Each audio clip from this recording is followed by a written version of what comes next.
Product -2 വരണം, some എത്ര വരണം 1. അപ്പൊ പ്രോഡക്റ്റ് 2 വരുന്നത് -2 വരുന്ന ഏതൊക്കെ 1 × 2 ആണ്. അപ്പൊ പ്രോഡക്റ്റ് നെഗറ്റീവ് ആയതുകൊണ്ട് ഒന്ന് പോസിറ്റീവ് ഒന്ന് നെഗറ്റീവ് വരും. അപ്പൊ 1 × 2 ആണ് നമുക്ക് മനസ്സിലായി, 1 × 2 ആണ്. അല്ലാതെ പ്രോഡക്റ്റ് 2 വേറെ ഒന്നുമില്ല, 1 × 2 ആണ്. അപ്പൊ പ്രോഡക്റ്റ് 2 വരുന്നത് 1 × 2 ആണ്. അപ്പം പ്രോഡക്റ്റ് നെഗറ്റീവ് ആയതുകൊണ്ട് ഒന്ന് പോസിറ്റീവ് ഒന്ന് നെഗറ്റീവ് ആണ്. സമ്മ് പോസിറ്റീവ് ആയതുകൊണ്ട് വലുത് പോസിറ്റീവ്, അപ്പൊ -1 ഉം 2 ആണ്. അപ്പൊ നമുക്ക് റൂട്ട് കിട്ടുന്ന ഏതൊക്കെയാണ്? ഇത് -1 ആണെങ്കിൽ 1 ഉം മറ്റേ ആണെങ്കിൽ എത്രയാണ് -2. ഇതാണ് റൂട്ട് കിട്ടുന്നത്. മറ്റേ ഫാക്ടർ കണ്ടുപിടിക്കുന്നതാണ് -1 ഉം 2 ഉം. അതിന്റെ നേരെ ഓപ്പോസിറ്റ് സൈൻ എടുക്കുക, അപ്പൊ നമുക്ക് റൂട്ട് കിട്ടും. MEC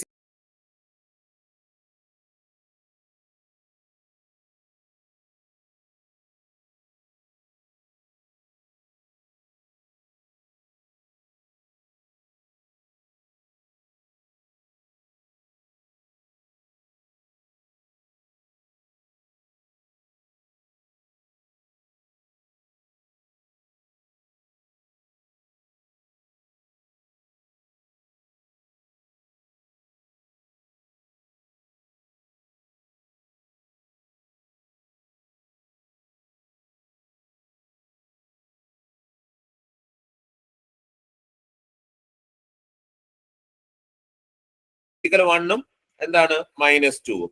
എന്നിട്ട് ഇതിന്റെ എന്താണ് ഈക്വൽ ടു 0 വരുന്ന കേസാണ് y. y is equal എന്താണ് C1 e⁻x plus C2 e⁻−2x. നോക്കട്ടെ, കുറെ ഓപ്ഷൻ എല്ലാത്തിനകത്തും e⁻x e⁻−2x ഉണ്ട്. നിങ്ങൾക്ക് വേറെ ചിന്തിക്കേണ്ട ആവശ്യമൊന്നുമില്ല, ഓപ്ഷൻ നോക്കി ആൻസർ എഴുതാം. വേണ്ട, ഇതിനെ ഡിപ്പെൻഡ് ചെയ്യുന്നില്ല ഈ ക്വസ്റ്റ്യൻ, ഇതിന്റെ ഓപ്ഷൻ അനുസരിച്ച്. ഇതിന്റെ ഓപ്ഷൻ നിങ്ങൾക്ക് അങ്ങനെ ചിന്തിക്കണം. നിങ്ങൾ ആദ്യം നോക്കണം, e⁻x ഉം e⁻−2x ആണ് നിങ്ങളുടെ ആൻസർ വരേണ്ടത്. അത് ഏത് ഓപ്ഷൻ മാത്രമേ ഉള്ളൂ? ഏത് ഓപ്ഷൻ മാത്രമേ ഉള്ളൂ? First option. വേറെ വല്ലതും ഉണ്ടോ? ഇല്ല, പെട്ടെന്ന് കിട്ടി. പക്ഷെ ഇവിടെയും കൂടെ ഒരു നെഗറ്റീവ് ഉണ്ടായിരുന്നെങ്കിൽ, അല്ല അടുത്ത് എവിടെ വേറെടുത്തും കൂടെ ഇപ്പൊ ഇവിടെ വേറെ ഇപ്പം ഇവിടെ 3 × e⁻−2x എന്നായിക്കോട്ടെ, അവിടെ വന്നായിരുന്നെങ്കിൽ പെട്ടുപോയി. എന്ന് വെച്ച് കഴിഞ്ഞാൽ ഇവിടെ പ്ലസ് എക്സ് e⁻x e⁻−2x അവിടെ വരുന്നുണ്ട്. ഇപ്പൊ രണ്ടിടത്തുണ്ടായിരുന്നെങ്കിൽ നമുക്ക് എന്താണ് ഈ കണ്ടീഷൻ യൂസ് ചെയ്ത് കണ്ടുപിടിക്കണം. ഇല്ലെങ്കിൽ കണ്ടുപിടിക്കേണ്ട ആവശ്യമുണ്ടോ? എന്തുവായാലും ഈ ബേസിലെ ആൻസർ വരത്തില്ല, കോൺസ്റ്റന്റ് മാത്രം മാറുന്നേ ഉള്ളൂ, എക്സ്പോണൻഷ്യൽ ഫംഗ്ഷൻ സെയിം ആയിരിക്കും. അപ്പൊ e⁻x e⁻−2x കിട്ടിയിട്ടുണ്ടെങ്കിൽ അത് ആൻസർ C1 C2 C2 ഇവിടെ വരുന്നില്ല. എന്തുകൊണ്ട്? ആ ഒരു ഓപ്ഷൻ മാത്രമേ ഉള്ളായിരുന്നു അവിടെ. പക്ഷെ ഒന്നിൽ കൂടുതൽ ഇപ്പം വേറൊരു ഓപ്ഷനും കൂടെ കൊണ്ടായിരുന്നു. ഇപ്പം 3 e⁻x പ്ലസ് 2 e⁻−2x ഇങ്ങനെ ഒരു ഓപ്ഷനും കൂടെ ഉണ്ടായിരുന്നെങ്കിൽ നിങ്ങൾ എന്താണ് എന്തുവായാലും ആ കണ്ടീഷൻ ഉപയോഗിച്ച് ചെയ്യണം. ഇനി കണ്ടീഷൻ വെറുതെ ഡെറിവേറ്റ് കണ്ടീഷൻ കാണിക്കുക നിങ്ങൾക്ക്. ഈ 0 കണ്ടീഷൻ ഇല്ലയോ ഫസ്റ്റ്, y(0 = 3) അല്ലയോ? അത് നിങ്ങൾക്ക് പെട്ടെന്നാണ്. ഇങ്ങനൊരു C1 e⁻x C2 e⁻−, എക്സ്പോണൻഷ്യലിന്റെ case ഇങ്ങനെ വരുന്ന കേസിലാണ് പെട്ടെന്ന് പറയുന്നത്. 0 കൊടുക്കുമ്പോൾ ഇവിടെ വരുന്നത് C1 + C2 = വാല്യൂ 3. അതാണ് ഒരു ഇക്വേഷൻ. C1 + C2 = 3. വെറുതെ ഡെറിവേറ്റീവ്. അടുത്ത ഡെറിവേറ്റീവ് ആണ് y'. വെറുതെ ഡെറിവേറ്റീവ് എടുക്കണ്ട, ഇതിന്റെ ഡെറിവേറ്റീവ് എടുത്താൽ e⁻x തന്നെയാണ്. അപ്പൊ ഇവിടെ എന്തെങ്കിലും കോൺസ്റ്റന്റ് ഉണ്ടെങ്കിലാണ്. e⁻x ഡെറിവേറ്റീവ് എന്താണ്? e⁻x ആണ്. അവിടെ വാല്യൂ മാറുന്നുണ്ടോ? ഇല്ല. അപ്പൊ അവിടെ e⁻0 കൊടുത്തു കഴിഞ്ഞാൽ അത് 1 ആയിപ്പോ. അപ്പൊ അവിടെ എത്ര C1. ഇവിടെ e⁻−2x ഡെറിവേറ്റീവ് എന്താണ്? e⁻−2x × -2. അപ്പൊ ഒരു അഡീഷണൽ ആയിട്ട് ഒരു -2 വന്നേ ഉള്ളൂ. അപ്പൊ അവിടെ -2 C2 വരും. അതിന്റെ വാല്യൂ എത്ര വന്നേക്കുന്നത്? 0. അല്ലാതെ ഡെറിവേറ്റീവ് എടുത്ത് കളയണ്ട. സപ്പോസ് ഇവിടെ C1 e⁻3x plus C2 e⁻−2x ആയിരുന്നെങ്കിൽ ഡെറിവേറ്റീവിന്റെ കണ്ടീഷൻ അപ്പോൾ ഇത്രേ ഉള്ളൂ, 3C1 -2 C2 = എന്ത് തരുന്നു ആ വാല്യൂ, y' എന്ത് തരുന്നു ആ വാല്യൂ എടുക്കുക. അപ്പോൾ സെക്കൻഡ് ഇക്വേഷൻ കിട്ടും. വെറുതെ ഡെറിവേറ്റീവ് എടുക്കേണ്ട ആവശ്യമില്ല, പവറുകൾ മാത്രം. നമുക്കെല്ലാം പവറുകൾ വെച്ചാണുള്ള കളികൾ. അപ്പൊ ഈ പവർ നോക്കിയാൽ മതി. ഈ പവർ 1 ആയതുകൊണ്ടാണ് 1 × C1 തന്നെ. ഇവിടെ -2 × C2 -2. അപ്പൊ 2 ഇക്വേഷൻ കിട്ടി. ഈ രണ്ടും കൂടെ C1 സെയിം ആണ്, മൈനസ് ചെയ്ത് കഴിഞ്ഞാൽ C2 മൈനസ്, അപ്പൊ 3C2 = 3 വരും, C2 = 1 വരും. അത് ഫസ്റ്റ് ഇക്വേഷൻ കൊടുത്തു കഴിഞ്ഞാൽ C1 = 3 - 1 വരും, 2 കിട്ടും. എന്താണ് C2ന്റെ വാല്യൂ 1 മുകളിൽ കൊടുത്തേ. അപ്പൊ ഇത് ഇപ്പുറത്ത് 2 കിട്ടും. അപ്പൊ C1 2 ആണ്. അപ്പൊ നമ്മുടെ ആൻസർ 2 e⁻x + 1 × e⁻−2x. അതാണ് ഫസ്റ്റ് ഓപ്ഷൻ. പക്ഷെ നിങ്ങൾക്ക് ആ കിട്ടിയ ആൻസർ e⁻x e⁻−2x ഒരു ഓപ്ഷനെ ഉണ്ടെങ്കിൽ ഇതിന്റെ വല്ല ആവശ്യമുണ്ടോ? ഒരു കണ്ട. അതാണ് നമ്മൾ എപ്പോഴും ഒബ്ജക്റ്റീവ് ടൈപ്പില് നമ്മൾ ഫുൾ ചെയ്യുന്നതിന് മുന്നേ നമുക്ക് കിട്ടിയ ഫങ്ഷൻസ് അവിടെ ഉണ്ടോ എന്ന് നോക്കാം. ഫങ്ഷൻ എന്ന് വെച്ചാൽ e⁻x e⁻−, അതാ ഫങ്ഷൻസ്. ആ ഫംഗ്ഷൻസ് ഒരിടത്ത് മാത്രമേ ഓപ്ഷനിൽ വന്നിട്ടുള്ളെങ്കിൽ വേറെ ഒന്നും നോക്കണ്ട, വിച്ച് ഇസ് ദ ആൻസർ. അല്ലെങ്കിൽ ക്വസ്റ്റ്യൻ തെറ്റ്, അല്ല ഓപ്ഷൻ തന്നിട്ടില്ല, അതാണ് ആൻസർ. എന്തുവായാലും അത് വരുന്ന ഈ e raise to x e raise to minus 2x വരുന്നേ ആൻസർ വരത്തുള്ളൂ, അല്ലാത്ത ഒരു ഓപ്ഷനും ആൻസർ വരത്തില്ല. അപ്പൊ അതൊന്ന് ശ്രദ്ധിച്ചാൽ മതി. അപ്പൊ നിങ്ങൾക്ക് ഇത് വെറുതെ ഇതൊന്നും ചെക്ക് ചെയ്യേണ്ട ആവശ്യം പോലും വരുന്നില്ല.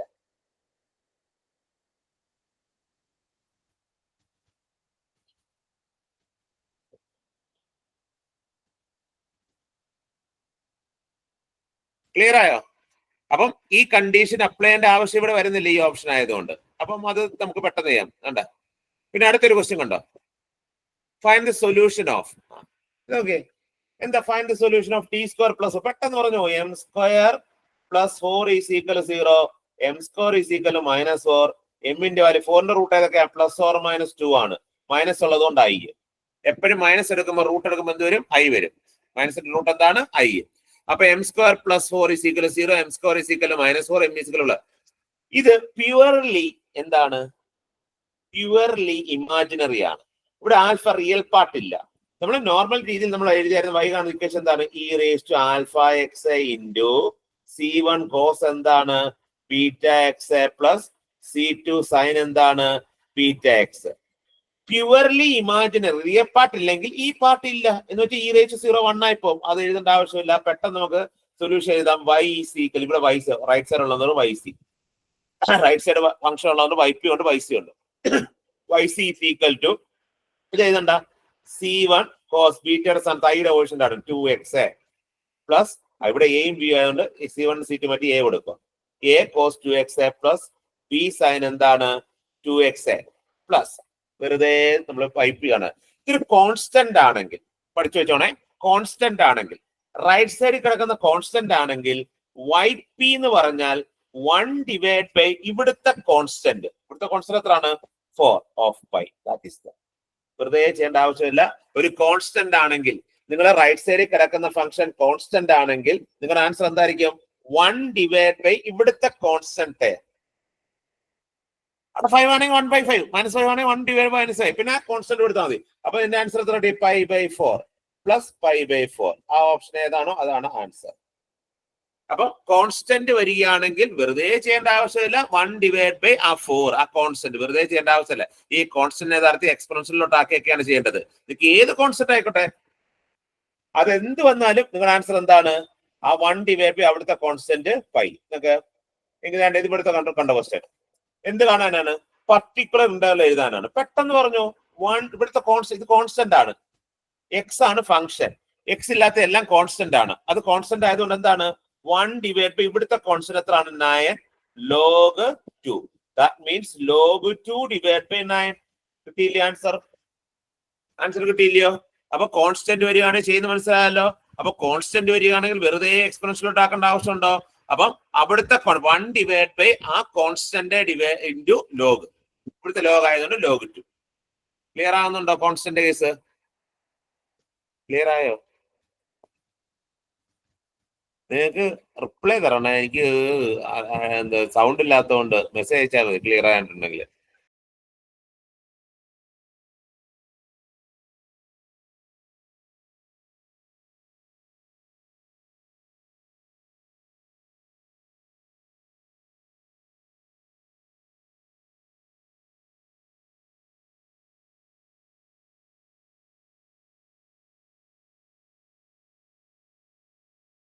ഇത് ഫസ്റ്റ് ഡിഗ്രി ആണ്, ജസ്റ്റ് ഫസ്റ്റ് ഡിഗ്രി ഇക്വേഷൻ ആണ്.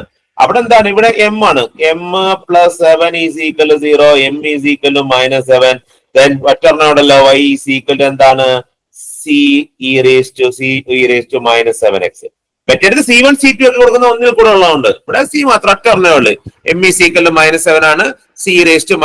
ഇവിടെ ടിയിലാണ് ഫംഗ്ഷൻ, ഇൻ ടേംസ് ഓഫ് ടിയിലായതുകൊണ്ട് ഫംഗ്ഷൻ എന്താണ്, ടിയിലായിരിക്കും. വിത്ത് റെസ്പെക്ട് ടി ആണ്, അപ്പൊ 70.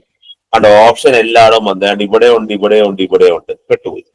അപ്പം എല്ലായിടും ഉള്ളത് കൊണ്ട് അപ്പൊ ഇവിടെ ഇല്ല, ഇത് ക്യാൻസൽ. അപ്പൊ ഏത് മാത്രമാണ്, ഇത് ക്യാൻസൽ ആക്കാം, ഇതും ക്യാൻസൽ ആക്കാം.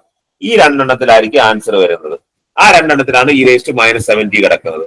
അപ്പൊ നമുക്ക് വെട്ടുപോയൊന്നുമില്ല. ഇതൊന്ന് കണ്ടീഷൻ വൈക്ക് എന്താണ് 0. ഞാൻ പറഞ്ഞായിരുന്നു എക്സ്പോണൻഷ്യൽ കേസ് വരുവാണെങ്കിൽ ഇനിഷ്യൽ കണ്ടുമ്പോൾ ആ കോൺസ്റ്റന്റ് ആണ്. അപ്പൊ കോൺസ്റ്റന്റ് ഈസ് ഈക്വൽ എത്ര കിട്ടും, 1 കിട്ടും. അപ്പൊ ഇനിഷ്യൽ കണ്ടീഷൻ അപ്ലൈ ചെയ്യുമ്പോഴത്തേക്ക് ആ കോൺസ്റ്റന്റ് ആണ് വരുന്നത്. ആ constant initial condition y0 apply ചെയ്യുമ്പോൾ അവിടെയുള്ള കോൺസ്റ്റന്റ് ഇപ്പൊ C1 C2 ഉണ്ടായിരുന്നെങ്കിൽ C1 plus C2, C1 C2 C3 ഉണ്ടായിരുന്നെങ്കിൽ C1 plus C2 plus C3 equal 1. ഇവിടെ C മാത്രമേ ഉള്ളൂ, C ഈക്വൽ 1. C ഈക്വൽ 1 കിട്ടിയില്ല. അപ്പൊ ആൻസർ എത്രയാണ്? y equal to 1 × e⁻70. അപ്പൊ ആൻസർ ഏത് വരും? ഇത് ആൻസർ. അപ്പം ഇനിഷ്യൽ കണ്ടീഷൻ അപ്ലൈ ചെയ്യുമ്പോൾ നിങ്ങൾ വെറുതെ വാല്യൂ കൊടുത്ത് ചെയ്ത് സമയം വേസ്റ്റ് ആക്കരുത്, പെട്ടെന്ന് നോക്കുക. അപ്പൊ ഇനിഷ്യൽ കണ്ടീഷൻ വരികയാണെങ്കിൽ y0 ഈക്വൽ 1 ആണ്. അവിടുത്തെ ഇനിഷ്യൽ കണ്ടീഷൻ ഡെറിവേറ്റീവ് അല്ലാത്ത ഇനിഷ്യൽ കണ്ടീഷൻ നോർമൽ ആയിട്ടുള്ള വരികയാണെങ്കിൽ അടുത്ത കോൺസ്റ്റന്റ് എന്താണോ നിങ്ങൾക്ക് y കിട്ടിയ constant is equal to that. ഇപ്പൊ കോൺസ്റ്റന്റ് C1 C2 ഉണ്ടെങ്കിൽ C1 plus C2 is equal to, ഇവിടെ C മാത്രമേ ഉള്ളെങ്കിൽ C ഈസ് ഈക്വൽ ടു 1. പെട്ടെന്ന് ആൻസർ കിട്ടി, വേറെ ഒന്നും ചെയ്യേണ്ട ആവശ്യമില്ല. അപ്പൊ നിങ്ങളുടെ ആൻസർ എന്ത് കിട്ടും? e⁻70 പെട്ടെന്ന് കിട്ടും. ഇതാണ്ടോ കോംപ്ലിമെന്റ്. ഇത് നമ്മള് ലാസ്റ്റ് നോക്കണ്ടായിരുന്നു, ഇത് ഇപ്പൊ തന്നെ പറഞ്ഞു പോയിക്കോളാം. ഇതെന്ന് പറഞ്ഞു കഴിഞ്ഞാൽ നമ്മള് ഇതാണ് ഓയിലേഴ്സ് ഇക്വേഷൻ ആണ്. എന്ത് ഇക്വേഷൻ ആണ്? Euler's equation. ഈ ഓയിലേഴ്സ് ഇക്വേഷൻ പറയുന്നതിന് മുന്നേ വേറെ നമുക്ക് അടുത്ത ഓയിലേഴ്സ് എല്ലാം കൂടെ ലാസ്റ്റ് പറയാം. അതാണ്ട് ഇത് കണ്ട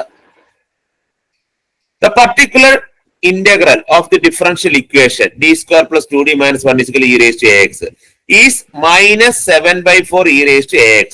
Then the value of a, ഇത് a ആണ്, ആൽഫ അല്ല a ആണ്. find the value of a കാണാനാണ്. അപ്പൊ ഇതിന്റെ പർട്ടിക്കുലർ ഇന്റഗ്രൽ എന്ന് പറഞ്ഞാൽ -4/7 e⁻ax ആണെന്ന് അവർ പറഞ്ഞിട്ടുണ്ട്. എങ്കിൽ എന്ത് കണ്ടുപിടിക്കാനാണ്? a യുടെ വാല്യൂ കാണാനാണ്. അപ്പൊ ഇതിന്റെ പർട്ടിക്കുലർ ഇന്റഗ്രൽ എന്താണ്? എക്സ്പോണൻഷ്യൽ ആണ്. നിങ്ങൾക്ക് ആൻസർ കണ്ടോ? ആൻസർ -7/4 × e⁻ax ആണ് ആൻസർ കണ്ടത്. ഇതിന്റെ പർട്ടിക്കുലർ ഇന്റഗ്രൽ a അങ്ങോട്ട് കൊടുത്തേ. ഒരിക്കലും ഇത് 0 വരത്തില്ല. എന്തുകൊണ്ട്? ഇവിടുന്ന് എക്സ് ഇല്ല. 0 വരുന്ന കേസിലാണ് ഒരു തവണ റിപ്പീറ്റ്, ഒരു തവണ 0 വരികയാണെങ്കിൽ എക്സ് കൊണ്ട്, 2 തവണ 0 വരുവാണെങ്കിൽ എക്സ് ഫോർ ഉണ്ട്. ഇതിനകത്ത് എക്സ് എന്ന് പറയുന്നുണ്ട്. ഇതൊന്നും 0 വരത്തില്ല, ജസ്റ്റ് a അങ്ങോട്ട് കൊടുക്കുക. അപ്പൊ പർട്ടിക്കുലർ ഇന്റഗ്രൽ ആണല്ലോ yp ഈക്വൽ ടു എന്തായിരുന്നു? 1/, കൊടുക്കുമ്പോൾ a² പ്ലസ് 2a - 1 ഈ c × e⁻ax. ഇത് തന്നേക്കുന്നത് ഈ സീക്വൽ എത്രയാണ്? -4/7 e⁻ax. കട്ട് ചെയ്തോളാം. അപ്പൊ ക്രോസ് ചെയ്യാമല്ലോ. ക്രോസ് ചെയ്യുമ്പോൾ 7 ഈസ് ഈക്വൽ ടു, അങ്ങോട്ട് ക്രോസ് ചെയ്യുമ്പോൾ എത്ര ഉണ്ടാവും? -4a², 4 2 -8a, -1 × 4 plus a plus 4 7. അപ്പൊ എല്ലാത്തിനും എടുത്ത് ഇപ്പുറത്തിനുമ്പോ മൈനസ് ഇപ്പുറത്തിനും പ്ലസ്, ഈ -8 ഇപ്പുറത്തിനും പ്ലസ് 8a, പിന്നെ 4 ഇപ്പുറത്തിനും 7 - 4 എത്രയാണ്? 3 ഈക്വൽ ടു 0. ഇത് സോൾവ് ചെയ്തെടുക്കണം. നിങ്ങൾക്ക് ഈ സെക്കൻഡ് ഡിഗ്രി ഇക്വേഷൻ സോൾവ് ചെയ്യാൻ വേറൊരു മെത്തേഡ് ഞാൻ കാണിച്ചു തരാം. എന്നാലും നോട്ടെ. ഇതിന്റെ പ്രോഡക്റ്റ് നമ്മൾ നോക്കുന്നത് ഇതിന്റെ രണ്ടിനും കൂടെ സം പ്രോഡക്റ്റ് നോക്കാം. പി എന്ന് പറഞ്ഞാൽ ഈ കോഎഫിഷ്യന്റ് 1 അല്ലെങ്കിൽ അതിന്റെ പ്രോഡക്റ്റ് നോക്കാം. 4 × 3 എത്രയാണ്? 12. സം ഇത് തന്നെ, സം മാറത്തില്ല, സം ഇത് 8. അപ്പൊ പ്രോഡക്റ്റ് 12ഉം സം 8ഉം വരുന്ന ഏതൊക്കെയാണ്? 2 6 കാണുമ്പോൾ അറിയാം. പ്രോഡക്റ്റ് 12 എന്ന് പറയുന്നുണ്ട്, 1 × 12 ഉണ്ട്, പക്ഷെ സം 8 വരത്തില്ല. പിന്നെ 4 × 3 ഉണ്ട്, സം 8 വരുന്നില്ല. പക്ഷെ 2 × 6 പ്രോഡക്റ്റ് നോക്കിയാൽ പ്രോഡക്റ്റ് വരുന്ന ഏതെന്നോ അതിന്റെ സം 8 വരുന്ന നോക്കിയാൽ 2 6 ആണ്. അപ്പൊ ഇവിടുത്തെ ഫാക്ടേഴ്സ് സ്പ്ലിറ്റ് ചെയ്യേണ്ട ഇത് ഇവിടെ കോഎഫിഷ്യന്റ് ഇതല്ലാത്തതുകൊണ്ട് ഇങ്ങനെ എഴുതാൻ പറ്റില്ല. കോഎഫിഷ്യന്റ് ഇല്ലാത്തതുകൊണ്ട് ഇതിന്റെ നെഗറ്റീവ് എഴുതരുത് കേട്ടോ. കോഎഫിഷ്യന്റ് 1 ആയിട്ടുള്ള കേസിലാണ് നമ്മൾ റൂട്ട് കിട്ടുന്നത്. ആ ഫാക്ടറിന്റെ നെഗറ്റീവ് എഴുതാൻ പറഞ്ഞു. ഇതിനെ സ്പ്ലിറ്റ് ചെയ്ത് തന്നെ കണ്ടുപിടിക്കണം. അപ്പൊ 4a² plus 2a plus 6a, ആ 8നെ മാറ്റുക, പ്ലസ് 3 ഈക്വൽ ടു 0. ഇവിടുന്ന് 2a കോമ എടുത്താൽ 2a × a പ്ലസ് 1. ഇവിടുന്ന് 3 കോമ എടുത്താൽ എന്താണ്? 2a plus 1. ഇത് രണ്ടിടത്ത് എന്തുണ്ട് കോമൺ ആയിട്ട്? 2a പ്ലസ് 1 കോമൺ ആണ്. 2a പ്ലസ് 1 വെളിയിൽ എടുത്തിട്ടുണ്ടെങ്കിൽ ഇവിടെ എന്ത് കിട്ടും? ബാക്കി 2a പ്ലസ് 3 ഈക്വൽ ടു 0. അപ്പൊ എന്താണ്? 2 ഈക്വൽ ചെയ്യുമ്പോൾ 2a ഈസ് ഈക്വൽ ടു -1 വരും, a is equal to -1/2, 2a is equal to -3 വരും, a ഈസ് ഈക്വൽ ടു -3/2. അപ്പം എയുടെ വാല്യൂ -1/2 -3/2 ആയിരിക്കും. -1/2 -3/2. അപ്പൊ ഇത് നോർമൽ രീതിയിൽ സെക്കൻഡ് ഡിഗ്രി ഇക്വേഷൻ സോൾവ് ചെയ്യുന്ന മെത്തേഡ് ആണ് സ്പ്ലിറ്റിംഗ് ദ മിഡിൽ ടേം എന്ന് പറഞ്ഞു. സ്പ്ലിറ്റിംഗ് ദ എന്താണ്? മിഡിൽ ടേം ഉപയോഗിച്ച് സ്പ്ലിറ്റ് ചെയ്യുന്നത്. ഞാൻ വേറൊരു ടെക്നിക്ക് കാണിച്ചത്. ഇത് ഇപ്പൊ നിങ്ങൾക്ക് 4a², നിങ്ങൾക്ക് ടെക്നിക്ക് അത് കിട്ടിയാൽ മാത്രമേ ടെക്നിക്ക് യൂസ് ചെയ്യാവുള്ളൂ. ടെക്നിക്ക് യൂസ് ഇവിടെ എന്ത് കിടക്കുന്നത്? 4. ഈ രണ്ട് വാല്യൂ വെച്ച് നമുക്ക് എഴുതാൻ പറ്റും. 4നെ നമുക്ക് 2a രണ്ടായിട്ട് 2a പ്രോഡക്റ്റ് ആയിട്ട് എഴുതണം. 4നെ നമുക്ക് എന്ത് എഴുതാം? 2 × 2 എന്ന് എഴുതാം. 2a. ഇപ്പൊ 2a × 2a ഇല്ലയോ? 4a². ഈ 3a 1 3. ജസ്റ്റ് മനസ്സിലാക്കാൻ 4a² നടുക്കട കൊടുക്കട്ടെ, മറന്നത് പിന്നെ 4a² 2a എന്ന് എഴുതാം. മറ്റേത് 1 × 3 ആണ്. നിങ്ങൾ ഇനി ക്രോസ് ചെയ്യുക, ഇങ്ങോട്ട് ക്രോസ് ചെയ്യുക. 2a × 1 എത്രയാണ്? 2a.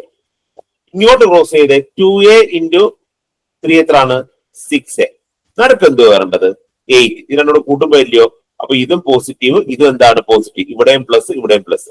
അപ്പൊ നിങ്ങളുടെ ആൻസർ എന്ന് പറഞ്ഞു കഴിഞ്ഞാൽ ഈ കിടക്കുന്നുണ്ട് 2a. നിങ്ങൾക്ക് ഫാക്ടർ വരുന്നതെന്ന് പറഞ്ഞാൽ ഒരു ഫാക്ടർ 2a + 1, അതിനെ 0 ടിക്കറ്റ് ചെയ്യുക. അടുത്ത ഫാക്ടർ എന്താണ്? 2a + 3, അതിനെ 0 ടിക്കറ്റ് ചെയ്യുക. അപ്പൊ എയുടെ വാല്യൂ ഇപ്പുറത്ത് -1/2 ഇവിടെ എയുടെ വാല്യൂ എത്രയാണ്? -3/2. അപ്പൊ എങ്ങനെ ചെയ്ത് ഇത് നോക്കിയാൽ എങ്ങനെയാണ്? ഈ 4a² 2a 2a എന്ന് എഴുതി, 3a 1 × 3 എന്ന് എഴുതി. ഇനി ക്രോസ് ചെയ്യുക. ഇങ്ങോട്ട് മൾട്ടിപ്ലൈ ചെയ്യുമ്പോൾ 6a വരും, അങ്ങോട്ട് മൾട്ടിപ്ലൈ ചെയ്യുമ്പോൾ 2a വരും. ഇനി ഞാൻ ഇവിടുത്തെ സാധനം നോക്കേണ്ടത് ഇത് 8a ആണ് വരേണ്ടത്. 8a വരണമെങ്കിൽ 2a 6a കൂടെ ആഡ് ചെയ്യണം. രണ്ട് പോസിറ്റീവ് ആയിരിക്കണം. അപ്പൊ ഇതും പോസിറ്റീവ് ആയിരിക്കണം, ഇതും പോസിറ്റീവ് ആയിരിക്കണം. രണ്ട് പോസിറ്റീവ് ആണെങ്കിൽ ആഡ് ചെയ്താലേ. ഇപ്പൊ ഇത് രണ്ട് നെഗറ്റീവ് ആയിരുന്നെങ്കിൽ എന്തായാലും ഇവിടെ നെഗറ്റീവ്, ഇവിടെ നെഗറ്റീവ് വന്നേനെ. സപ്പോസ് ഇപ്പൊ ഇത് സപ്പോസ് ഇവിടെ നമുക്ക് -4a വരേണ്ടത്. നമുക്ക് -4a ആയിരുന്നെങ്കിൽ ഇവിടെ എന്താണ്? പോസിറ്റീവ്, ഇവിടെ എന്താണ്? നെഗറ്റീവ്. അപ്പൊ ഇത് പ്ലസും ഇതെന്താവും? മൈനസും. അത് നോക്കിയാണ് നമ്മൾ ഐഡന്റിഫൈ ചെയ്യുന്നത്. എങ്ങനെയാണ്? ഏത് സം എടുക്കുമ്പോഴാണ് നറുക്കലത്തെ കിട്ടുന്നതിന്റെ. അപ്പം അത് വെച്ച് കഴിയുമ്പോൾ ഇതൊരു ഫാക്ടർ, 2a + 1 ഒരു factor, 2a + 3 is the another factor. അതല്ലേ കിട്ടിയത്? 2a + 1 2a + 3. ഇത് സ്പ്ലിറ്റിംഗ് ദ മിഡിൽ ടൈം ഉപയോഗിക്കാതെ മറ്റൊരു ട്രിക്കാണിത്. ഇത് ക്വാഡ്രാറ്റിക് സോൾവ് ചെയ്യുന്ന ഒരു ട്രിക്ക് പറഞ്ഞു തന്നെയാണ്. ആ 4a² 2a 2 എന്ന് എഴുതാൻ 3a 1 ചെയ്ത് പഠിച്ചു കഴിഞ്ഞാൽ നമ്മൾ ബൈ ഹാർട്ട് ചെയ്യുന്നതിനെക്കാളും നല്ലത് പ്രാക്ടീസ് ചെയ്തിട്ടുണ്ടെങ്കിൽ പെട്ടെന്ന് എഴുതാം. പെട്ടെന്ന് നിങ്ങൾക്ക് എഴുതി പോകുന്നേ ഉള്ളൂ. അപ്പൊ അതിനെ 2a 2 എന്ന് എഴുതുക, 1 1 എഴുതുക. ക്രോസ് ചെയ്യുമ്പോഴത്തേക്ക് 6 മറ്റേ 2 വരും. സം 8 വരണം. 8 വരണം, രണ്ട് പോസിറ്റീവ്. അപ്പൊ 2a + 1 2a + 3 ആണ്. അപ്പൊ a കാണാൻ എന്താണ്? +1. അപ്പൊ -1 ആവും. 2 കൊണ്ട് വരുമ്പോൾ -1/2. മറ്റേ എന്താണ്? -3/2. ഇത് ചെയ്യുക. ഇതാണ് എന്തിന്റെ വാല്യൂ വരുന്നത്? എയുടെ വാല്യൂ വരുന്നത്.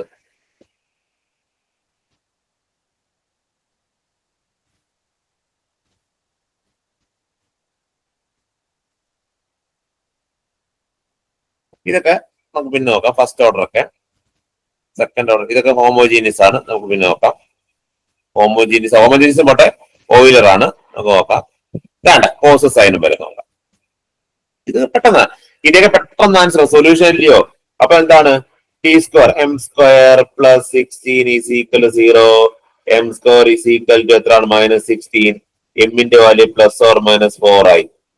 പ്യൂർലി ഇതാണ്. y എന്താണ്? ഇവിടെ എയും ബി ആയതുകൊണ്ട് a cos 4x പ്ലസ് എന്താണ്? b sin 4x. ഇനി yp കാണാൻ എളുപ്പമാണ്. ഇത് നോക്കിയേ, ഇവിടെ എയുടെ വാല്യൂ എത്രയാണ്? 4. ഈ 4 ഇതിനകത്ത് കൊടുക്കാൻ എന്ത് സംഭവിക്കും? അപ്പം കോസോ സൈന മാത്രം നമ്മൾ കൊടുക്കുന്നത് d² -a² ആണ്. അപ്പൊ -a², എയുടെ 4 ആണ്. 4ന്റെ സ്ക്വയർ എത്രയാണ്? 16 ആണ്. നിങ്ങൾ നോക്കിയാൽ മതി. അപ്പൊ d² -16 വലിച്ചു വലിച്ചേട്ടാ നോക്ക്. അപ്പൊ ഇവിടെ 4 ആണ്. ഈ ആംഗിൾ ഇത് നോക്കിയാൽ ഇവിടെ ഈ എക്സിന്റെ കോഎഫിഷ്യന്റ് വെച്ചാണ് നമ്മൾ എല്ലാം ചെയ്തത്. എക്സിന്റെ കോഎഫിഷ്യന്റ് 4 ആണ്. അതിന്റെ സ്കോർ എത്രയാണ്? 16 ആണ്. അതിന്റെ സ്കോർ എത്രയാണ്? 16. അപ്പം 16. അപ്പൊ d² നമ്മൾ എന്ത് കൊടുക്കും? -16. ഇതെന്തായിപ്പോ? 0 ആയിപ്പോ. അപ്പൊ 0 ആകുമ്പോൾ നമ്മൾ ചെയ്യുന്ന എന്ത് വരുന്നത്? കൊടുക്കുമ്പോൾ മുകളിൽ x കൊണ്ട് മൾട്ടിപ്ലൈ ചെയ്ത് താഴെ ഡെറിവേറ്റീവ് എടുക്കുക. t² ഡെറിവേറ്റീവ് എന്താണ്? 2d. ഇനി എന്താണ്? cos 2x. ഇനി ഈ ഡെറിവേറ്റീവ് ആണെങ്കിൽ 1/d എന്ന് പറഞ്ഞാൽ integral with respect to x ആണ്. പഠിച്ചോണം. ഈ ഡെറിവേറ്റീവ് ആണെങ്കിൽ integral with respect to x ആണ്. അപ്പൊ ഈ x/d ഇതിനെ മാറ്റുക. നമ്മൾ x/d മാറ്റി 1/d ഓഫ് കോസ് ആണ്. അപ്പൊ കോസിന്റെ ഇന്റഗ്രൽ ആണ്. കോസിന്റെ ഇന്റഗ്രൽ എന്താണ്? സൈൻ. അപ്പൊ cos 2x ഇന്റഗ്രൽ എന്താണ്? sin 2x. അപ്പൊ എപ്പോഴും ഇന്റഗ്രേറ്റ് ചെയ്യുമ്പോൾ ആംഗിൾ എന്താണോ കിടക്കുന്നത് അത് x അല്ലെങ്കിൽ അതിന്റെ ഡെറിവേറ്റീവ് കൊണ്ട് എന്ത് ചെയ്യണം? ഡിവൈഡ് ചെയ്യണം. അപ്പൊ ആൻസർ എന്ത് കിട്ടി? x sin 2x ബൈ എത്രയാണ്? 4. ഈ രണ്ടും കൂടെ സം വരുന്നത് ഏതാന്ന് നോക്കിയാൽ മാത്രം മതി. ഏതാണ്? y a cos b ഉണ്ട്, പക്ഷെ പർട്ടിക്കുലർ ഇന്റർവൽ ഇതല്ല. അടുത്ത a cos 4x b sin 4x x/8.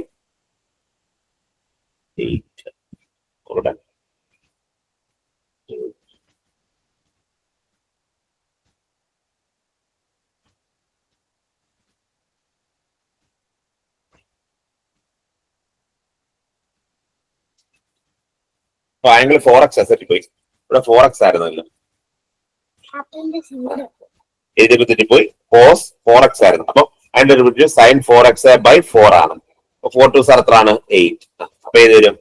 X sine 2x, x by 8 സൈൻ 2x, എക്സ് ബൈ 8 എത്രയാണ്? സൈൻ 2x അല്ല 4x. ആംഗിൾ ഒന്ന് ഞാൻ എഴുതി മാറിപ്പോയി, 4x. അപ്പൊ ആൻസർ എന്താണ്? X by. അപ്പൊ ആദ്യം D square M square complex purely എന്താണ്? ഇമാജിനറി. പ്യൂർലി ഇമാജിനറി ആണ് A cos A plus B sine. അപ്പൊ ഒന്നും നോക്കണ്ട, A cos plus B sine. ആ ബീറ്റ ആണ് 4, A cos 4x plus B sine 4x. ഇനി കോസ് 4x, ഇനി എന്താണ്? ആ കോസ് 4 അവിടെ ഡി സ്ക്വയറിന് കൊടുക്കുമ്പോൾ ഡി സ്ക്വയറിന് മൈനസ് എ സ്ക്വയർ ആണ്. അപ്പൊ മൈനസ് 16 കൊടുക്കുമ്പോൾ അത് 0 ആയി പോകും. 0 ആയി പോകുമ്പോൾ എന്താണ്? X divide by derivative 2d into cos 4x. 1/d എന്ന് വെച്ചാൽ ഇന്റഗ്രൽ ഓഫ് കോസ് 4x ആണ്. സൈൻ 4x ബൈ 4 വരും. അപ്പൊ X by 8 into sine 4x. രണ്ടിന്റെ സം എടുക്കുമ്പോഴത്തേക്ക് എന്ത് വരും? ഇത് കിട്ടും. അപ്പം ഇത് മനസ്സിലായോ?